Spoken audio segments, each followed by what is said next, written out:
Hello everybody and welcome back to Red Eagle Politics. Make sure you guys like this video down below and subscribe to the channel if you are new. So, we did our presidential election prediction a couple of days ago for 2024, and it's been a couple of months or so since we've last done a Senate prediction video. So in this video, that's exactly what we're going to be doing. We're going to be filling out this map. We'll go down the line, the safe states, the likely states, and then the more competitive states, and we will fill out this map. Republicans, unfortunately, they fell a little bit short last cycle for various reasons, but it does seem as if this is a foolproof map to the point where if they mess this up, there's really something wrong that's far deeper than what was wrong in 2022. So we'll have to fill out this map, see how it unfolds. It's 51 to win. Technically, you can have the Senate with 50 if you have the presidency, but probably if you're not winning races like Ohio and Montana and you end up with 50, it's probably a better night for Democrats than a lot of people may have anticipated. So we're going to be filling out this map. We're going to start with the safe states, the safe red states here, and we are going to fill these out in the Republican column here. And we have both of Nebraska's. We have North Dakota. We also have West Virginia, by the way, which is a state that has an incumbent Democrat senator who's likely going to get completely demolished by Jim Justice next fall. So 48 out of the gate in the safe column for Republicans. They have an extremely high floor. Now we have to fill out the safe Democrat states here. California, they just got a new senator because Feinstein is gone. Washington, Maryland, Delaware, Connecticut, Rhode Island, Massachusetts, and Vermont are all going in the safe blue column, as well with New York and Hawaii. And I will put Minnesota there margin-wise because Amy Klobuchar is an electoral juggernaut of sorts. She's won her past couple elections by around like 30. That's going to change. It's going to be the narrowest margin of her political career, more likely than not. But still, I do have her winning by over 10 percentage points. So 48 to 39. Already out of the gate, you can tell that Republicans have an ability to have a sizable majority if everything goes right. And even though they're probably not going to end up with 61 seats, the possibility that they get in the mid to high 50s is there. And if they do, it will be very difficult for Democrats to control the Senate for a long time. But then again, this is the Republican Party. They find ways to mess up easy victories all the time. So we're going to fill out the likely Republican states, which is going to get them to 50, which is going to be one more than the margin that they have right now. So you have the state of Texas. Ted Cruz, he kind of took his election victory in 2018 for granted, and then you had the Democrats pour all this money and trying to hype up Betomania, and he's completely exposed himself since then. Cruz will be going up more likely than not against Colin Allred this time around, who is overhyped, he is overrated, and he underperforms compared to expectations consistently, and he has said very similar things to what Beto has said regarding guns, regarding oil. He's not really a great fit for the state of Texas, and as a result, he's going to lose to Ted Cruz by probably around 5 points or so. It's possible, could be a little closer than that, but this seat is more likely than not staying in the Republican column. Same thing with Florida. Democrats in Florida are an utter unmitigated disaster. This is going to be the first election of Rick Scott's career that he doesn't win by the narrowest of all narrow margins. So already Republicans are at 50. Let's fill out the likely Democrat states here. The state of Maine doesn't really seem as if Republicans have too much of a shot, but it's going to be closer than like Vermont, for example. Also the state of New Jersey, where you have Bob Menendez under fire. Now, it possibly could be closer. It could be like a 5-point win. Could be in the lean margin if he is the nominee and Republicans run a strong challenger. It's also possible that Menendez gets primaried out, which would push it back to safe Democrat in that column there. But as of right now, we'll leave it as likely. It's going to probably be closer Then the presidential race, if Menendez is the nominee, but despite his unfavorable rating and his corruption scandals, it doesn't seem as if this race will flip, mainly because of the fact that these Senate elections tend to be a lot more polarizing and inelastic than governor's elections, for example, especially in these safe states. Meanwhile, we also have to move over to the state of New Mexico, in which this will also go in the likely Democrat column.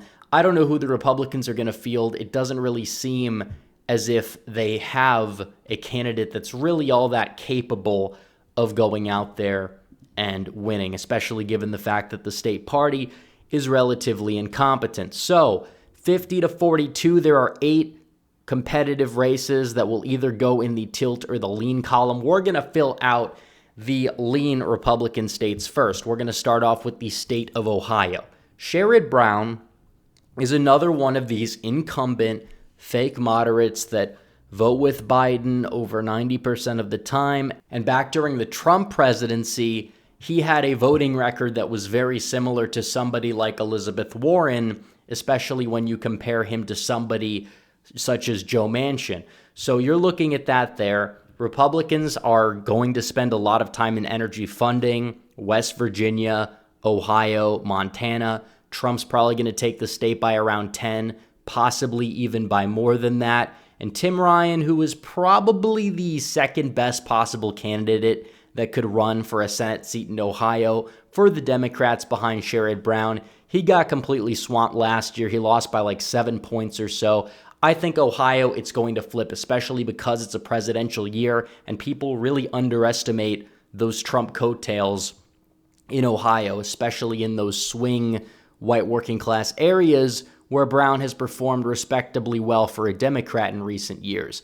So that's true. Now you look at Montana, that's another example of a Senate seat that I would predict to be in the lean Republican column. You have Donald Trump probably taking the state by 15. You have Tester being an extremely fake moderate. And on top of that, Republicans seem to be in a better position than they were in 2018 when they almost knocked him off. Even if Rosendale's the nominee again, I would anticipate that he would be the favorite. I think that Trump takes the state by over 15. I think Republicans possibly even take this race by more than a lean margin. Lean likely somewhere in that range. We'll keep you guys updated, obviously, as we get closer because things are subject to change. We're over a year out. So now we have to fill out the lean Democrat states. We'll start off with the state of Pennsylvania. Pennsylvania is going to be in the lean Democrat column. Dave McCormick, he's being overhyped significantly. And even though this is a razor-thin state, it's very possible Donald Trump takes it by 1 to 2 points. It's not going to be enough. He's going to have to take it by more than 3, if not even more than 4, just so Dave McCormick can have a shot against an electoral juggernaut in Pennsylvania like Bob Casey, who doesn't deserve to be an electoral juggernaut, but because he has that last name, he is going to be there for pretty much as long as he wants, unless he faces a really tough environment for him. So Republicans that think they can fund this race and that they're actually doing themselves a favor, it's not true. This is not a high priority for Republicans, especially when you have states like Nevada and Wisconsin that are far more winnable. And on top of that, you still got to go out there and spend some energy trying to flip states like Montana and Ohio. Not saying it all can't be done. I'm just saying can't take victories for granted outside of maybe West Virginia. So then you have the state of Virginia, another state that will be in the lean Democrat column. And the reason for this is because Republicans are running Hung Cao, who is a star candidate, vastly overperformed last year, almost flipped a seat that even Youngkin fell short in. And on top of that, you see the Virginia Republican Party becoming increasingly competent. We'll see what happens there this fall with the state legislative races.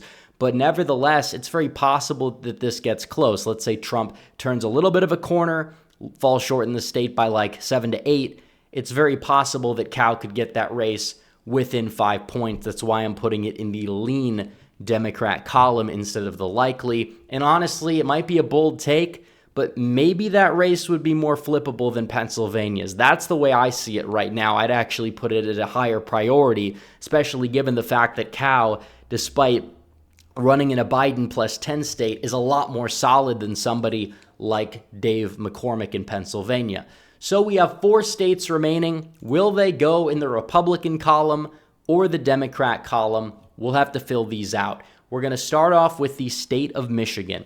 And Michigan, honestly, we talk about the incompetence of the Republican Party in the state. That does matter. They could get a leadership change between now and Election Day, which would help them out a lot. But either way, the candidate that so far is running for that seat is none other than James Craig. James Craig is a solid candidate, a solid find for Republicans. He is a former sheriff in Detroit. He's also a conservative, and he is somebody that would be very viable for that Senate race there in the state of Michigan. It's an open seat. You see Stabenow's out the door. She's retiring. It's possible it could flip, and if Trump's at the top of the ticket, you got a fighting chance in Michigan. Right now, because of the incompetence of the state party and because I just haven't really seen enough to move this into the Republican column, I'll be putting it in the tilt Democrat column. Wisconsin as well, which has the opposite problem. I think this would be more winnable than people think. Baldwin's not really all that popular as some people make her out to be. But Republicans, on the other hand, they've got favorable trends in the state, but they don't exactly have a candidate that, in my opinion, is going to be that solid. It's probably going to be Eric Hovde as the nominee, and he's like a better version of McCormick in Pennsylvania in terms of just this like guy with all this money that's like a CEO, doesn't really have a whole lot of political experience, but has been politically involved. He's not as much of a rhino, obviously, and he probably will be the nominee. A lot of people are worried about David Clark. I don't think he's going to run. If he does, I don't want him being the nominee because he's got a lot of skeletons in his closet. He would not be a good candidate. He'd be a mix of like Mastriano and Herschel Walker put together, and that's not exactly something you want. And Donald Trump probably takes the state of Wisconsin, so hopefully you have somebody that's there that could run in line with him. And I think Hovde could potentially do it if the environment is good enough. But as of right now, we're going to keep Wisconsin in the tilt Democrat column, and then we're going to move on to the Southwest. We have Nevada and we have Arizona. We could start off with the state of Arizona. Republicans have a very high floor in this state, and on top of that, it's a 3-way race. Kari Lake, yesterday, we're probably going to do a video on this sometime soon, has announced that she will be running for that Senate seat. She's filed the paperwork. And honestly, even though some people, even on the right, give her a lot of criticism, I think she still could win that race so long as her messaging focuses on 2024. And you look at the fact that Sinema is going to be in that race. She's going to take a lot of those like supposed McCain Republicans away, but all those people voted for Biden anyways, to the point where it actually would help somebody like Lake that you have Sinema's presence overall. I don't see a lot of people voting for Trump and then turning around and voting for Sinema. Sinema will get those Biden Republicans, like the actual rhinos on the ground there in Maricopa County. She will get some of those third-party voters, but overall, I see her probably not taking too much away from Lake compared to what she would be taking away from Gallego, who is this far-left nutjob lunatic there. So overall, I think Arizona, if it takes 47% to win, I think Lake's got it. I think Mark Lamb, if he's the nominee, could get it because the nomination process is not over. A lot of people think it is. It's probably going to be a 2-way race between Lake and Lamb, which is ironic because Lake said she would support Lamb for Senate about a year ago, and now she's decided to run for Senate against him. And we'll see what happens in that primary, but either way, we must support the nominee and not somebody who claims to be this fake moderate independent like Sinema, but then votes with Biden not 90%, not 95%, but 100% of the time while pretending to barely dilute his agenda. So we'll see what happens. But then we got Nevada, which again, I think this is another winnable race for Republicans. And if Sam Brown's the nominee, he'll probably run in line with Trump, honestly. And he will go out there, and you talk about the trends in Nevada. I think Trump's got Nevada. We predicted that in the last video. And as a result, you see Clark County moving right. The rurals, there's not a lot of population there, but I mean, any movement to the right helps. I think Nevada, you're going to see it flip. And I think as a result, the Senate seat could be a surprise flip for Republicans. So there you go. 54 for the Republicans, 46 for the Democrats. It's an extremely favorable map. Will Republicans take advantage of it? Well, we'll have to see. But have it being a presidential year, If Republicans do well at the presidential level, it most certainly helps. So we'll have to see what happens. A lot can change between now and Election Day 2024. So anyways, guys, thanks for watching this video. Like this video down below, comment down below, subscribe to the channel, hit the bell for notifications so you never miss another video. Follow me on social media. The links are all in the description down below. As always, guys, thanks for watching. Red Eagle, out.